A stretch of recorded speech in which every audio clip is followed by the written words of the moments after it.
Hi hello welcome to NIN media. Lok Sabha నియోజకవర్గాల పునర్విభజన సరికొత్త ఆందోళనలకు దారితీస్తోంది. డీలిమిటేషన్ ప్రక్రియ కేవలం పార్లమెంట్లో ప్రాతినిధ్యానికి సంబంధించిన అంశం మాత్రమే కాదు, నిధులు కేంద్రీకృతం, ఆర్థిక నియంతృత్వానికి దారితీస్తుంది. అదే జరిగితే దక్షిణాది భవిష్యత్తు ఆగమ్యగోచరమే. కొన్ని రాష్ట్రాలు జనాభా నియంత్రణను పాటిస్తే కొన్ని రాష్ట్రాలు విఫలమయ్యాయి. అదే నేడు బీజేపీకి కలిసి వచ్చే అంశమైంది. అది దక్షిణాపథానికి శాపమై కూర్చుంది. ఇది దేశాన్ని వెనుకబాటుకు గురి చేసిన వారికి రివార్డ్ ఇవ్వడం లాంటిది అనొచ్చు. పరిపాలనలో, ఆర్థికాభివృద్ధిలో దక్షిణాది రాష్ట్రాలు దేశానికే ఆదర్శంగా ఉన్నప్పటికీ తీవ్రమైన నష్టాన్ని ఎదుర్కొంటుంది వాస్తవం. జనాభాను నియంత్రించిన రాష్ట్రాలను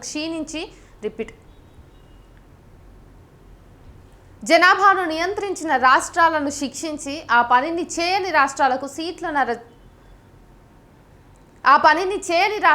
సీట్ల నజరానా ప్రకటించడం వైచిత్రి. ఈ వివక్షతపైనే దక్షిణాది రాష్ట్రాల నేతలు మండిపడుతున్నారు. శనివారం చెన్నూరులో తమిళనాడు సీఎం స్టాలిన్ అధ్యక్షతన మొదటి జాయింట్ యాక్షన్ కమిటీ ఫెయిర్ డీలిమిటేషన్ను డిమాండ్ చేసింది.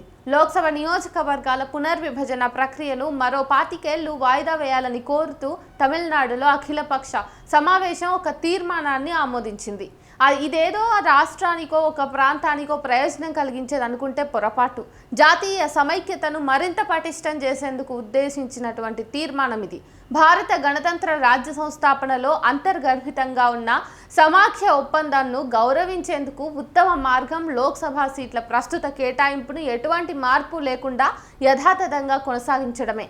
ప్రస్తుత డీలిమిటేషన్ విధానంతో దేశానికి 36% జీడీపీలో భాగస్వామ్యం ఉన్న దక్షిణాది రాష్ట్రాలకు జనాభా ప్రాతిపదికగా మాత్రమే డీలిమిటేషన్ జరిగితే కేంద్రం చూపేది మాత్రం తెడ్డే. భిన్నాస్తిత్వాలు, సంస్కృతులు కలిసిన ఒక సమాఖ్య ప్రజాస్వామిక దేశం మనదన్న విషయాన్ని కేంద్రం ప్రతిసారి విస్మరిస్తూనే ఉంది. అందుకే రాజ్యాంగబద్ధంగా జరగాల్సిన ఈ పునర్విభజన రాజకీయ విభజనగా మార్చడం ద్వారా లబ్ధి పొందే మోడీ హిడెన్ ఎజెండా దాగి ఉందన్నది బహిరంగంగా ఉన్నటువంటి రహస్యం.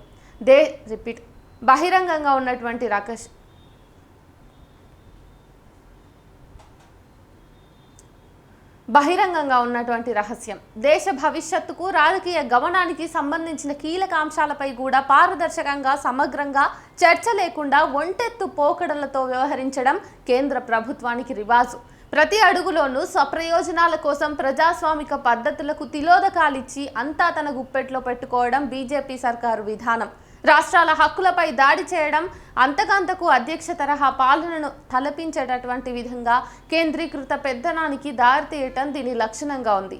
అదే సమయంలో అంతా రాజ్యాంగబద్ధంగా పద్ధతి ప్రకారమే జరుగుతున్నట్టు నమ్మించడానికి జరుగుతున్న కుటిల ప్రయత్నాలకు అంతే లేకుండా పోతోంది. తాజాగా నియోజకవర్గాల పునర్విభజన కూడా ఈ వలయంలో చిక్కి సరికొత్త సవాళ్లకు దారితీస్తూ ఉంది. దక్షిణాది రాష్ట్రాల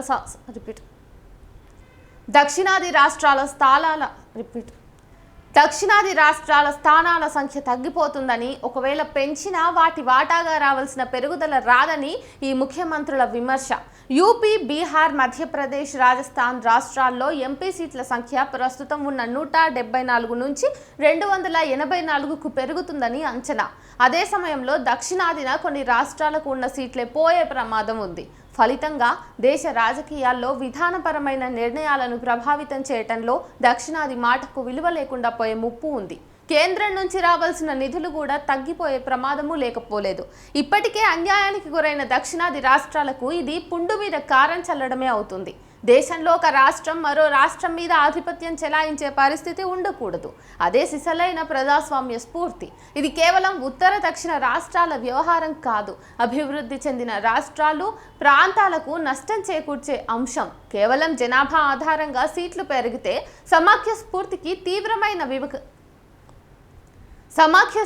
తీవ్రమైన విఘాతం కలిగే ప్రమాదము ఉంది.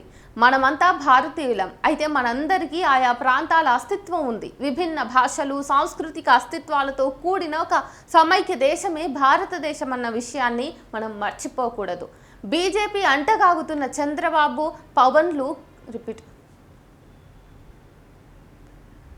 బీజేపీని అంటగాగుతున్న చంద్రబాబు నాయుడు, పవన్ కళ్యాణ్లు కానీ, విపక్ష పార్టీ అధినేత జగన్ కానీ తమిళనాడు సమావేశానికి వెళ్లకుండా కేంద్రం ముందు ఆ